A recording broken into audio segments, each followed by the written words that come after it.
Assalamualaikum warahmatullahi wabarakatuh.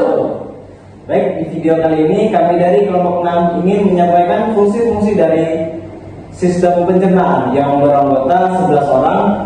Yang anggota pertama yaitu perkenalkan, nama saya Friska Ayu Gumilang Mulia, NPM 252201061. Perkenalkan, nama saya Eder Bagiati, NPM 252200602. Perkenalkan, nama saya Muji Rezeki Kencana dengan NPM 252201063. Perkenalkan, nama saya Fakir Mustaqim dengan NPM 252201064. Perkenalkan, nama saya Sandra Melinda Kusperera dengan NPM 252211065. Perkenalkan, nama saya Rizka Amelia dengan nomor NPM 252201066. Perkenalkan, nama saya Ramya Anjani dengan NPM 252211067.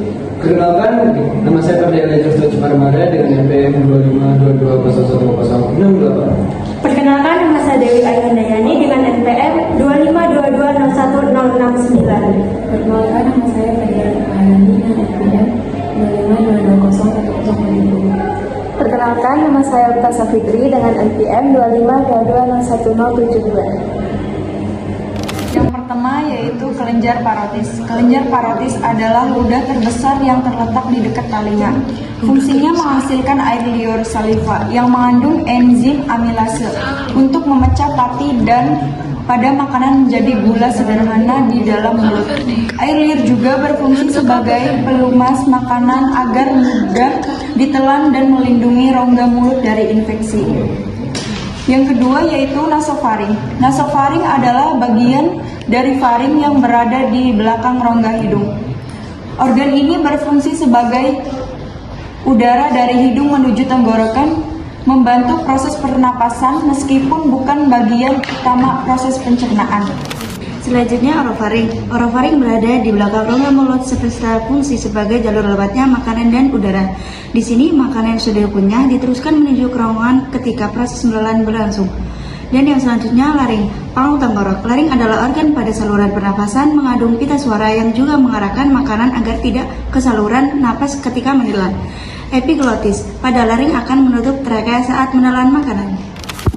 Selanjutnya yaitu trakea atau tenggorokan. Trakea merupakan saluran pernapasan utama dari laring ke paru-paru. Tidak berperan penting dalam sistem pencernaan, tetapi penting dalam saluran makan dan udara. Selanjutnya yaitu esofagus atau kerongkongan.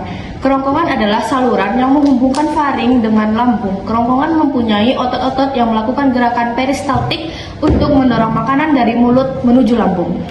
Nah, selanjutnya yaitu diafragma. Diafragma adalah otot besar yang memisahkan rongga dada dan rongga perut, serta membantu pernapasan. Tidak secara langsung berperan dalam pencernaan, tetapi penting sebagai pembatas antara organ-organ pernapasan dan pencernaan. Selanjutnya, lambung. Lambung berfungsi menghancurkan makanan melalui mekanisme mengaduk dengan otot lambung dan kimiawi dengan enzim pepsin dan asam lambung atau HCl.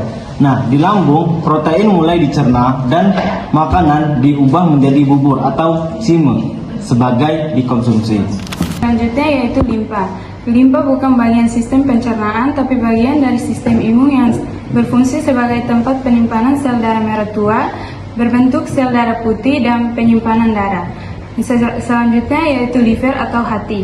Hati menghasilkan enzim yang sangat penting untuk mencerna dan mengelmuskan lemak dalam makanan. Selain itu, hati berperan dalam metabolisme nutrisi, detoksifikasi darah, serta penyimpanan vitamin dan nutrien.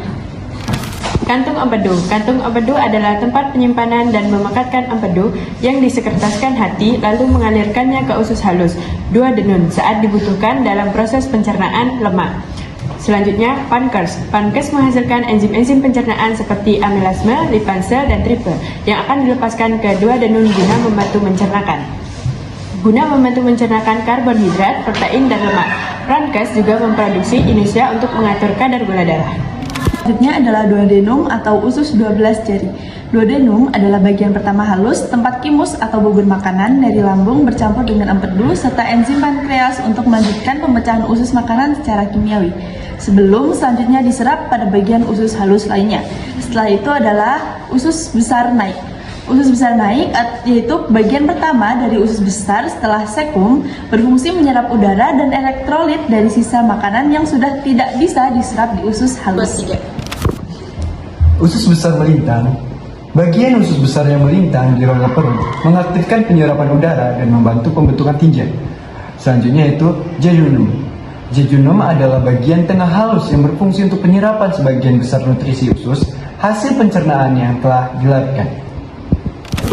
Sekum. Sekum adalah bagian awal besar yang menerima makanan yang sudah tidak lagi diserap lagi dari usus halus dan menjadi tempat menempelnya usus buntu.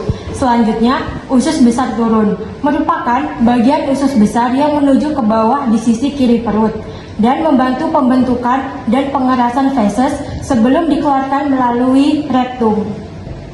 Usus buntu. Usus buntu adalah organ kecil yang menempel pada sekum.